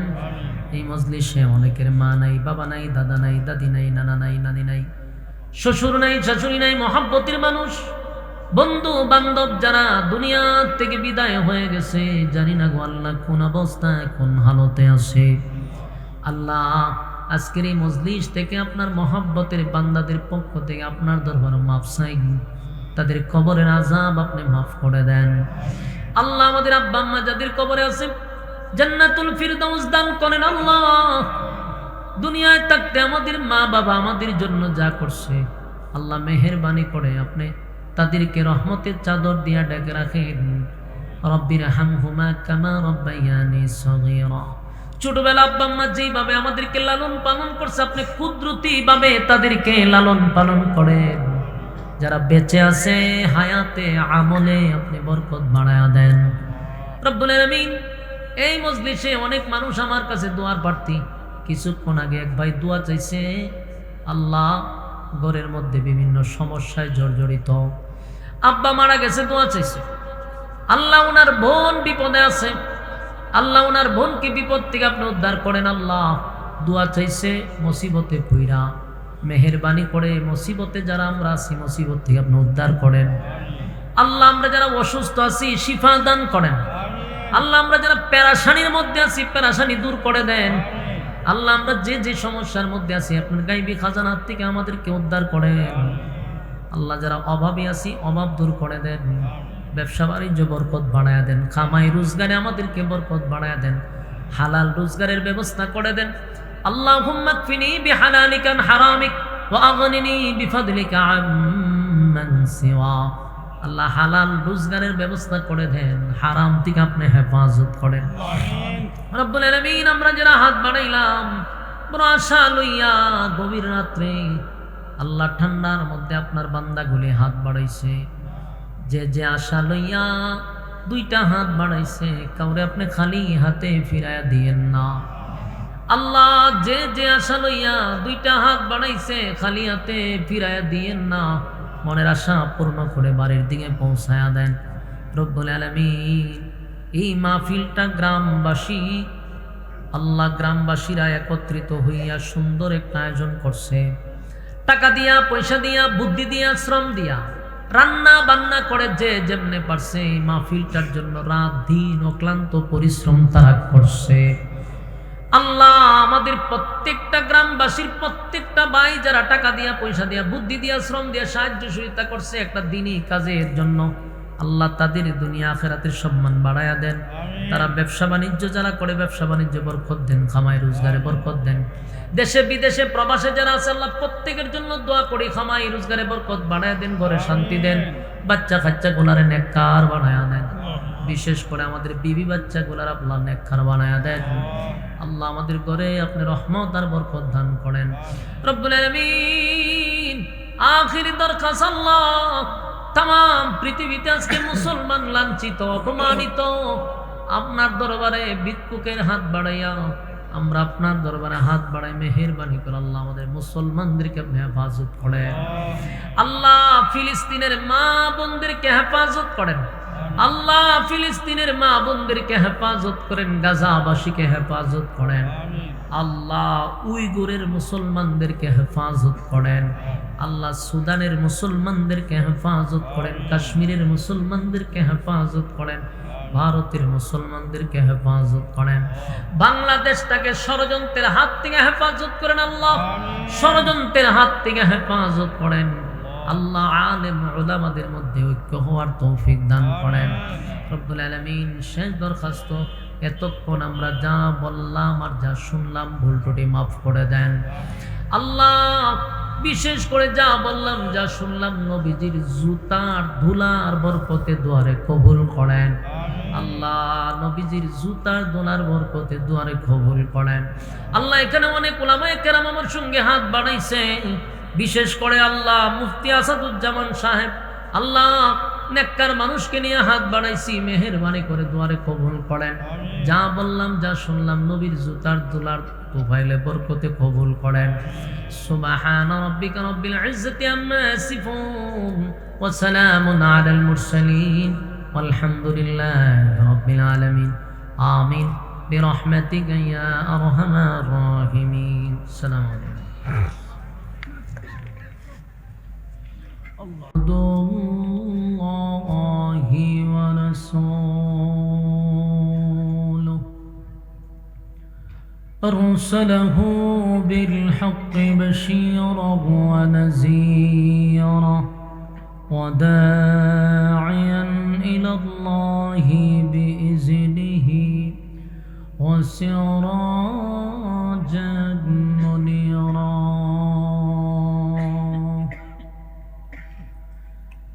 أما بعد فأعوذ بالله